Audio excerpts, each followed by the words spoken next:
You're listening to Psych with Mike.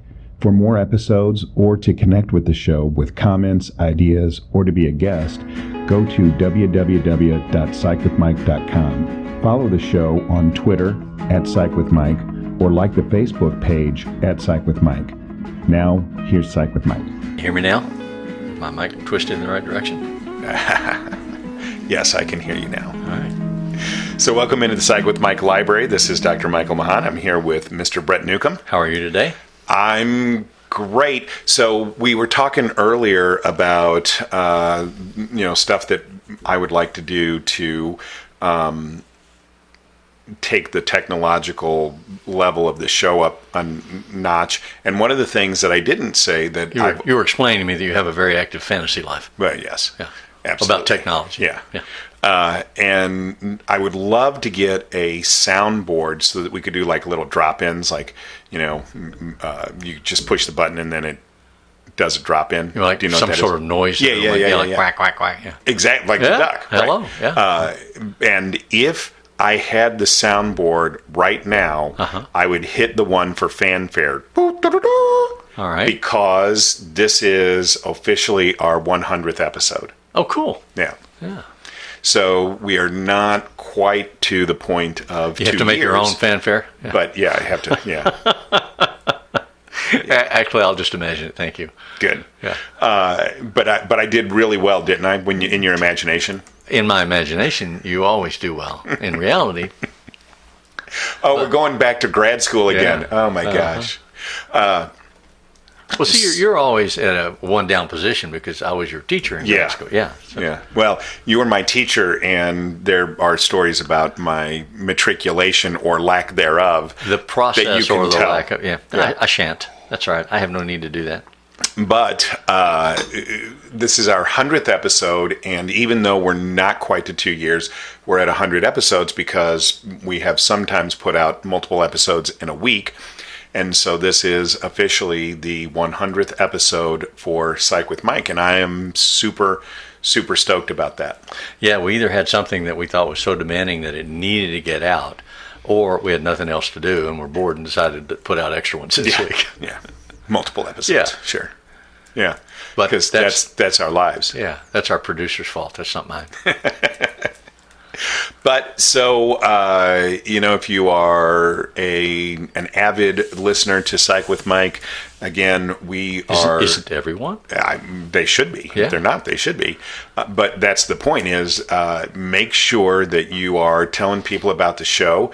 You can get us on the YouTubes. You can search for us, Psych with Mike on the YouTubes. You can get us at the Psych with Mike website, psychwithmike.com. You can get us anywhere that podcasts are available, and we are still looking to grow the numbers. This is, now that we've got 100 episodes under our belt, this is the time when I'd really like for people to help us make a push to move the show up to the next level. That's right, backed by popular demand. Get us up into that top 20%. Or more. That's what I'm shooting for. Yeah. All right. Yeah. Everybody's got to have a goal.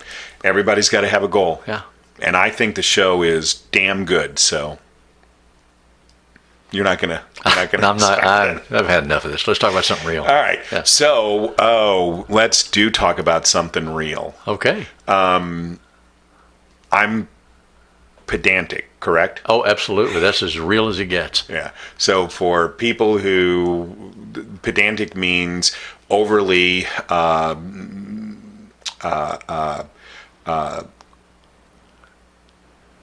critical or overly attention to detail, usually associated with an educational sense. So that's the definition of the word pedantic. Like a teacher. Yeah. It's overly precise in the delivery of their information. Yes, that the curve on your L was not flourished enough. Exactly. And, I'm going to hit you with a ruler. So that's what pedantic means. I am that way, and I'm really pedantic a lot of times with language. And one of the things that is, I won't say infuriating, but is frustrating for me. Would you say that there's a paucity of pedantry in America? Oh my gosh. There is. And when people talk about so-and-so's a sociopath. Yeah. That just drives me insane. And especially when people say, oh, I know that person's a sociopath because I took a quiz online. Yeah. So those are Russian bots. First off, we're going to establish that it is an irrefutable fact that there is not a single diagnostic test for sociopathy. There is not one. Don't tell me there is one. There isn't. So there's not a diagnostic test for sociopathy because why? There's not agreement on what the word means. Exactly. So there is no such thing as sociopathy. So you can't even have a test for something that doesn't exist. And then people say, oh, no, sociopathy is a real thing. No, sociopathy and pathological psychopathy are words that do have meaning. I'm not saying that they don't have any meaning. They just don't have any diagnostic meaning. They're not diagnoses in the DSM. So for actual legitimate diagnoses, the diagnosis is what? Antisocial personality disorder. Right. So sociopathy and psychopathy fall under the guise. I love these tests. I hope I get them all right. Of antisocial personality. We're going to get them all right because we know the answers. Well, if I don't know it, I'll make it up. Yeah, absolutely. And then you have to figure out whether I did or not. I will. If you make it up, be a little pathological that way. I will back you 100%. But we know that this is true, that there is not a universal agreement on what psychopathy is. There's not an agreement on what sociopathy is. But people use these terms as if they were things that were real. And I think that we have people in society that believe that these are real things, and they actually look for these behavioral traits in other people. And I think that that's wrong. I don't think people should do that. So you're talking about a category of diagnostic labels that fall into a cluster. They're called Axis 2 disorders, personality disorders. Yes. And what I was taught through the years, that all of those personality disorders are on a continuum of severity. Mm-hmm. And as the severity increases, you may slide from one category into another category. Mm-hmm. And so there's a cluster at the extreme or severe end called antisocial personality disorders. And within that, I think the highest level one that you can come up with is sociopathy, being a sociopath. So maybe you could start with identifying what your understanding is of what sociopathy is and where one would find most readily a sociopath. Yeah.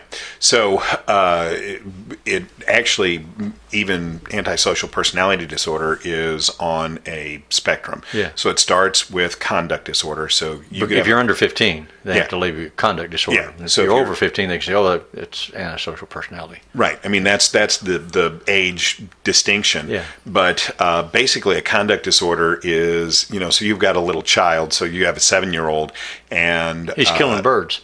He's going outside with a pair of scissors, and let's say he's not that far yet. So he just breaks all his crayons, and the parents say, "Hey, he thought they were birds. Don't break your don't break your crayons," and he doesn't listen to them. Or don't break the red ones. Yeah. Right. So that would be a conduct disorder. Now, if you move further along the spectrum, then you get to oppositional defiant disorder. So then that's a person, they're breaking their crayons at school. They start going to school, they start breaking the crayons of all the other kids. Right. And the school says, hey, Johnny can't come into school and just start breaking other people's property. And eventually that person could get diagnosed with oppositional defiant disorder. Then as an adolescent, if that behavior continues to escalate and even becomes more manifest, now the kid may be outside breaking birds and possibly even setting fires. These are classic signs. Set the animals on fire. Of the antisocial personality disorder. And so then under that antisocial personality disorder falls these subcategories, which are not actual distinctions, but are nomenclature that is accepted in the field, but aren't diagnostically defined, right, of sociopathy and psychopathy. Yeah, because we have to know what we're talking about if we talk to each other. Yeah. So I have this 12-year-old child, and he has all these abnormal behaviors that are frightening and unacceptable, and I see them do this and this and this and this. How do I understand that? What can I do to make an intervention? How can I help this not happen any longer? And so they use terminology back and forth to say, well, I think you're looking at this, or I think you're dealing with that, or this one needs to be dealt with first because it'll escalate into this. And you need that as a professional trying to help these families and help these children be healthy or get healthier so that they are not damaging other people and they're not damaging themselves. So when we then go into these diagnostic categories of sociopath and psychopath, basically there are no written rules. So individuals who tell you that they can definitively tell or diagnose your spouse as a psychopath or a sociopath are fibbing, because there are no hard and fast rules about diagnostic categories. But generally speaking, we think that both of these would embody the idea of lack of empathy. Yes. So the inability to have empathic reactions to other human beings is foundational to the diagnosis of antisocial personality disorder. Yeah. So a part of that then that goes along with that, a corollary to that, is that these individuals tend to have no real concern for the laws or rules of society. So yeah, but in the literature they start to try to make distinctions between psychopath and sociopath. And my understanding from what I have read is that they believe that sociopaths are generated culturally because of trauma in the home or living conditions or whatever it might be, that a person grows up learning not to experience empathy, but instead to vent their anger or their rage in an effort to control the environment and get what they want. And so they called them sociopath. Psychopaths, they believe, have some sort of genetic foundation that's not socioculturally driven from abuse or incest or things like that. And that's considered now to be the more severe of the two if you're psychopathic. How do you understand that? So a psychopath, generally speaking, yes, is thought of as someone who is born. A sociopath is someone who is made. Yeah. Now, the psychopaths tend to be But they both lack empathy. They both lack empathy. Okay. That has to be foundational. Right. That has to be the foundation. Right. Sociopaths tend to be more manipulative. Psychopaths tend to be more unpredictable and prone to rageful reactions. See how I talked you into saying all that? Yeah. Yeah.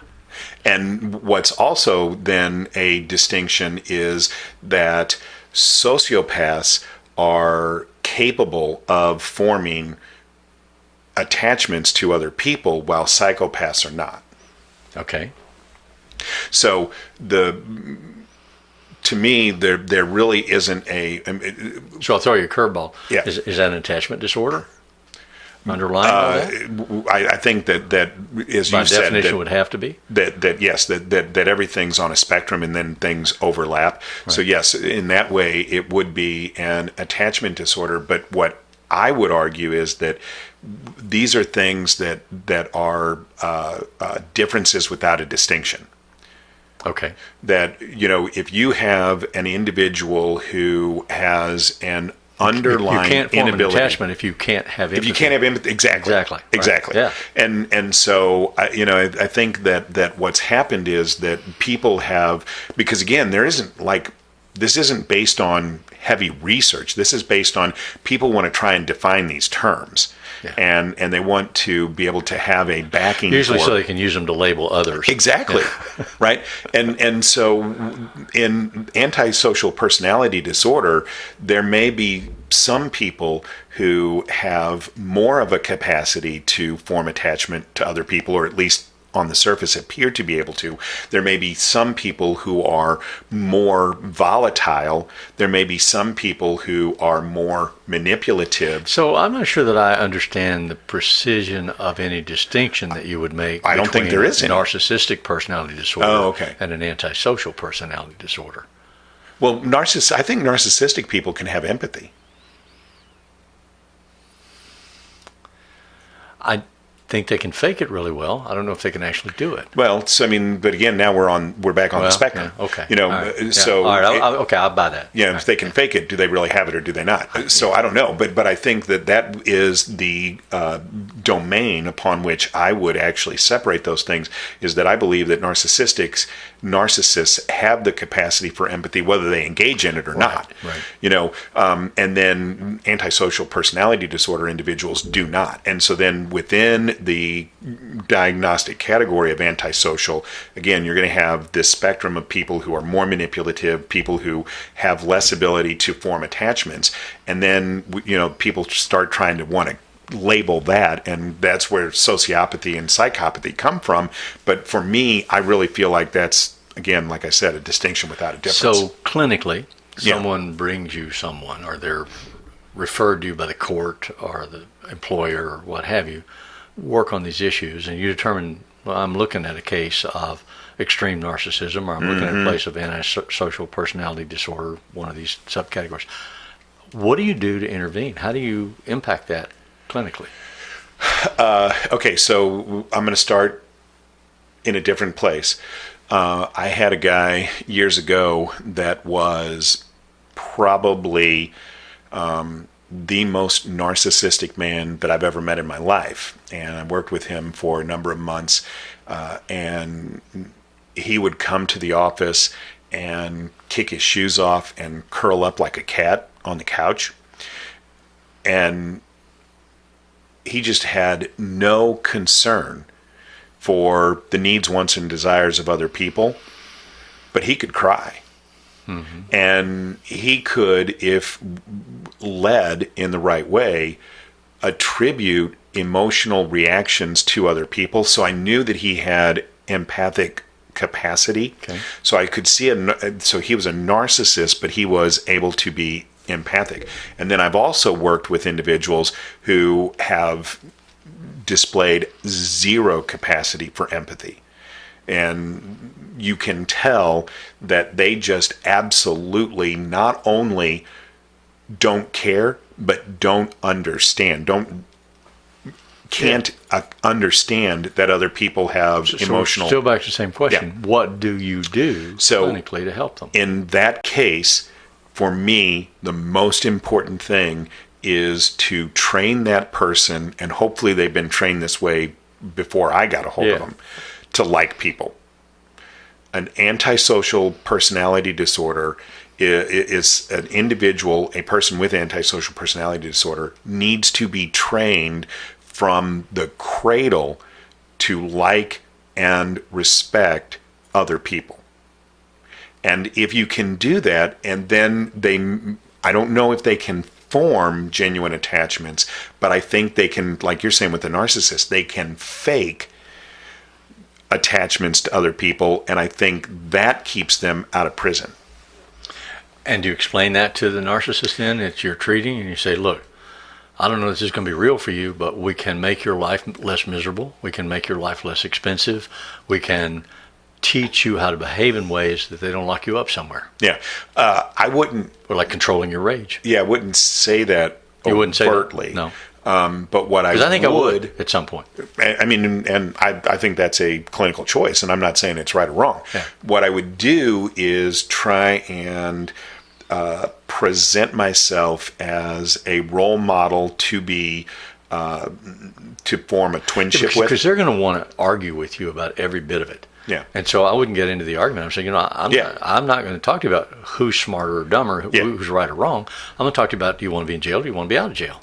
Because if you want to be out of jail, you have to behave this way. Yeah. It's that simple. I mean, I have a guy right now that is, I would say, is probably antisocial. And if we're going with the distinction between, was he born or was he made? I think he was made, so that would make him a sociopath. But it also implies that he's educable. If he was made in one way, he can be changed. Right. And so, he wants to believe that he is eminently smart. I mean, he's got very little education, barely got out of high school. And, but he wants to come and argue with me. Yeah. And in those situations, I always defer to the client. I never try and get into a pissing contest about who's the smartest person in the room. Right. But what I won't do is sacrifice my belief in the things that I do think are true, right? So I think that it is completely 100% okay to say, these are the things that I believe. I'm not going to sacrifice my belief in these things, while at the same time, I'm not going to get into an argument with you about whether or not you're right or I'm right. Okay. And I'm going to, what I do believe is that, like with a borderline individual, the most important thing when you're working with somebody who may have antisocial personality disorder is consistency. You have to be 100%, and maybe that's true with all personality disorders. The therapist? Yeah. Okay. Yeah. You have to be you and consistent and firm 100% of the time. But you have to have some room to discuss unacceptable thoughts and behaviors. For instance, I can remember saying to someone, I can understand and you can tell me that you want to punch your wife, but you do not have ever the option to hit a woman because you are angry, or else they will put you away. There's no justification. There's no acceptance. You have to learn how to control that impulse. You can feel it. You can use your words to say it. You cannot behave in that way without this horrible consequence. Do you understand? And whether you believe it or not, whether you agree with me or not, we're not in debate whether or not I'm right or wrong. Right. The reality is the judge has said, if you hit her again, you're going to jail. So, you can think about it. Yeah. You can want to do it, but you can't. And for me, that would be being consistent. Yeah. That would be what I mean by being consistent. Yes. And I think that is absolutely essential, that if there is any quality that is essential, as I said, with antisocial, I know the same thing with borderline. And so maybe it's even just any personality disorder, that consistency, no matter what else you do, no matter what else you get wrong, consistency has to be the foundation. I agree. And if you're not being consistent, then what those people do is they're like water in the cracks of a foundation. They find the open space and they fill it and they deteriorate it. And pretty soon, that crack becomes a crumbling foundation. And then, they want to try and dominate. Well, yes, they do. The relationship. And they will manipulate the relationship. I remember working with a man that was a convicted child molester, and corporation asked me to take him on as a client, and I agreed to work with him within certain parameters that I laid out in the beginning. And I said to him, you have the right of confidentiality over what we talk about. I can't share that. But if you ever cause me to know or believe that a specific individual, real child, is at risk, I will call and turn you in a heartbeat. And then they have to test that. And he said, well, I don't think I like that. I said, I don't think I care. You're not going to come here unless you understand that that's what I will do. I'll listen to you, I'll talk to you, and I'll try to work with you. But if you cause me to know that a child's at risk, you're toast. So one day he came in and told me, over the weekend, blah, blah, blah, this happened, and this happened, this happened. I said, I got a call. He said, no. I said, yeah. I went over and picked up the phone and called, turned him in. And he said, you son of a gun. He said more than that. I said, I told you, this is the way the game is played. Right. I don't have any maneuver room here. Yep. And so that, for me, also then falls under the heading of being consistent. Yeah. And they're going to try and test those boundaries. Yeah. And if those boundaries are even a little bit semi-permeable, then they're going to find the cracks in the foundation, and they're going to And if they are, as a clinician, you're in real trouble. You're in real trouble. Yeah. Exactly. And so that's, but that's why we have ethical codes and all this other stuff. And training. Yeah. And that doesn't mean that every therapist in the world has always been perfect. I'm certainly not perfect, and I've never practiced completely perfectly. Right. But that's why it is so important for people to, if you're doing therapy as your livelihood, it's so important to have good people around you that you can get reflections from and say, this is going on. What do you think about this? Consultation, and it doesn't have to be like a formal thing. Supervision, consultation, yes. Find somebody that you have the ethical right to talk to about cases. Right. They have the same restrictions that you have about sharing information. And get some supervision. Right. Which shouldn't be your drinking mates at the bar. No. You don't have the ethical or your backyard right neighbors to share that information. Right. And so that's one thing, and we need to cut out, but that's one thing that we do need to make sure that we're clear about. You have the right as a practitioner under any state law to share confidential information with another person who is in your same category of education and licensure. With whom you have a relationship of consultation or supervision. Yes, absolutely. And so you can show them clinical notes. Right. You can use identifying information, and then that person is responsible for the same codes of confidentiality that you are. If they're a mandated reporter. So they're not, but they won't share that information with anybody else outside the confines of that consultation. But you have the absolute right to share that information with someone who is of the same education level and the same licensure as you are, as long as you have that consulting relationship. So it isn't like all of us have to be islands and we have to live with this information and you can't ever discuss it. That's not true. You are supposed to discuss it. Right. You're supposed to get feedback. You're just not supposed to do that at the bar on a Friday night. Right. Yeah. That's one of the reasons why we're here. Give us a call. We'll talk to you about Absolutely. it. Yeah. All right. So hopefully that is good for everybody. And the music that appears in Psych with Mike is written and performed by Mr. Benjamin DeClue. You can go on the internets and like us on the YouTubes. Search Psych with Mike and watch a video. Give us a like. Leave us a comment. Subscribe to the channel. You can get us on the internet, www.psychwithmike.com. That's where the podcast lives. We're always open to hearing from other people about what you like, what you don't like, ideas for shows, or if you want to be a guest, give us a call and let us know. Hopefully you guys enjoyed this, and as always, if it's Friday, it's Psych with Mike.